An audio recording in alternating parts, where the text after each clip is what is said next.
Well,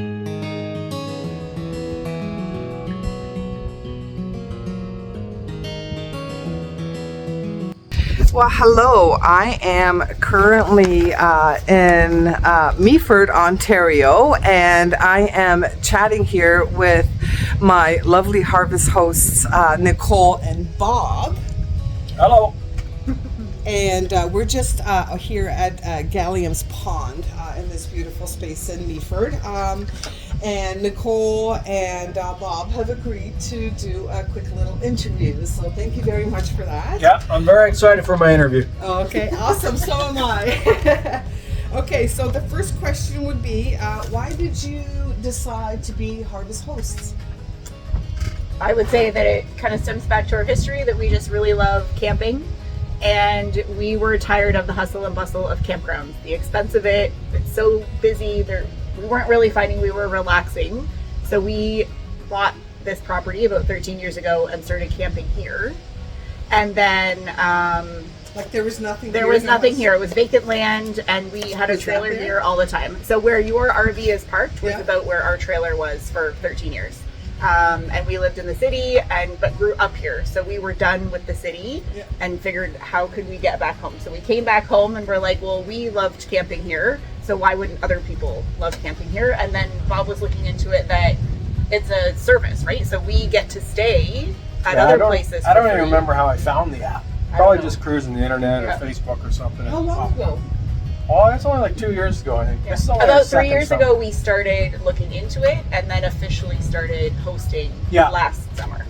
And if you know the area, there wasn't a lot of harvest hosts around here, because you'd see the map and you see where you want to go or whatever. And I think there's only like 2 or 3 in this area. There isn't a lot. Right. Now we traveled to the States. We finally got away this summer to use the visiting of the harvest hosts, and we stayed at a couple places down in northern Michigan. I guess that's over now, down. And we found, once you go stateside, there's a lot more. And it's all on the eastern seaboard, we found, just looking at it. And it's interesting because I was going to do the U.S. Last minute I changed my mind. I decided this year I wasn't going to go because things are a little bit quite crazy. Gray. Yeah, they're quite crazy there right now. So, and same with the other harvest hosts I was chatting with. They're also not going to. They're not going this And see, year. we've had the opposite experience this summer. We've talked to quite a few couples that live on the road and do some harvest hosting and do some touring around, and they were quite excited to travel into the States and come back into Canada. So we get it both ways. Yeah, exactly. Which is one of the benefits of harvest hosts. That's, I think, one of your questions on here. But basically, you get to meet, like you said this morning, like so many unique people. And people that live on the road, people that have sold everything and are now living on the road, people that have, one of our first campers was a young couple with 5 kids that they were homeschooling on the road. They had a big converted. Didn't they say they were on the road for like 7-8 years or something? Since the daughters, they were like anywhere from maybe 10 to 13, 14. Yeah. But they would have been on the road since they were little children. Yeah, that's all they know. And they had a house or a farmhouse originally down London Way, but they've been on the road for so long. Yeah. Just amazing stories. Yeah. It's cool to know that we don't have to live normal. Right? We don't have to live. Thank you. We don't have to Monday to Friday. We don't have to do those things. Like there are other ways that we can survive. Yeah, the world is definitely opening up, especially for travelers. Yeah, that's lovely. Okay, so next question. What's your experience been like with hosting with like your RV guests? I think it's been awesome so far. Yeah. We've only had maybe, let's say, 15, 16 between the 2 summers. And everybody is very respectful to come in here. Because we're all, it's like you say, it's kind of like a community, right? And you don't have to worry about some hoodlums coming in here and partying and stuff. Well, that's not what Harvest Hosts is. It's coming in here, we provide like a safe place. Yes. That's the most important thing, because there's other apps talking to the other campers. There's other apps that, I forget what they're, Hit Back or something, and they log on and find out where they can park for the night, although it may or may not be legal. Yeah. But everybody just shares locations, and it's like Harvest Hosts and providing this place is like, you can stay here for the 2 to 3 days or whatever, and I'll give you a safe place, and then everybody just enjoys themselves, right? But I haven't had any bad experiences so far. That's so good to hear. Oh, that's awesome. Same? Yeah, same. Really good experiences, and actually, honestly, jealousy because everybody that's here is like off traveling, and I'm heading off to work or whatever. So just the fact that this summer we got to experience it was really cool, and nothing bad to say. Like amazing things to say about the people that we stayed with as well. Like everybody is super welcoming, safe spaces. And the setups that people have for Harvest Host, it's crazy, right? They pull it as like a legitimate campsite, and I don't know, it's just really cool how far people take it, honestly. Yeah, that's awesome. So any advice that you guys would give to travelers coming to this area? So we are about 10 minutes away from Meaford. Yeah. We're in the country. A lot of people that have traveled here, they're on their way to Tobermory and up to the Bruce or whatever, right? And people don't realize, or maybe they do, but some people don't realize how busy it is up there.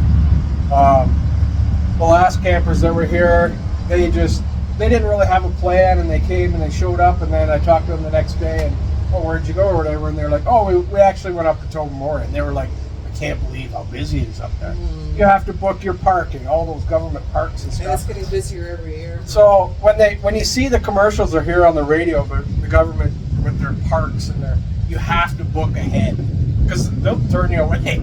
Yeah. But I think just if you're coming up this year, it's a small community and it is the country, but you still have to plan your days because everything's not just free to walk around. I agree. It's just 2 hours north of the city. I agree.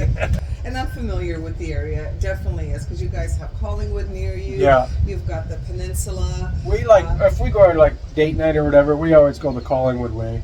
Downtown Collingwood is beautiful to walk around.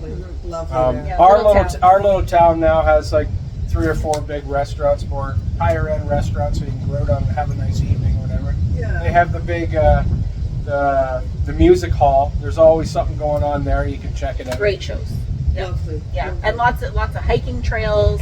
The colors around here in the fall are just spectacular. I could just imagine, it's like we're like whole, weeks away, right, from like a total rainbow. Yeah, Old Baldy, like great hiking trails where you can overlook like the entire valley. Beaver Valley. Beaver Valley, beautiful. Apples, obviously we're apple country, so come here and get your apples in the fall. But then we also do the craft show. We're famous for our craft show, first weekend of October every year. What else? We've got lots of festivities in town in the summer. We have like Summerfest with outdoor movie nights and stuff like that. There's one coming up this weekend. You do your Sunday night open mic down at the harbor. Yeah, so at the Meaford Harbor they have free. It's by donation only, but they have local artists that come out to play. There's always things going on, and if it's not going on in Meaford, you can hit up Owen Sound, Leith, Thornbury, Collingwood. Like there's a lot of things to do around here. Or honestly, just hang out, watch the sunset, swim in the pond, just hang out. Yeah, exactly. Yeah, if I was here a month earlier, which I was going to be, I would have definitely swam in the pond, but it's just too darn cold right now. It doesn't get that warm. It's always exactly. Spring fed, it's always a little chilly. Exactly, but it's a lovely spot. I've really enjoyed my stay. It's just so peaceful and lovely, and I came in so late, right? It was 9 o'clock, and in the morning I woke up and I opened up my window and I see this beautiful pond, and I'm like, oh!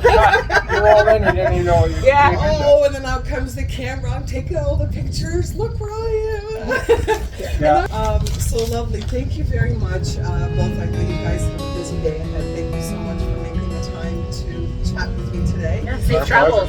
Yeah.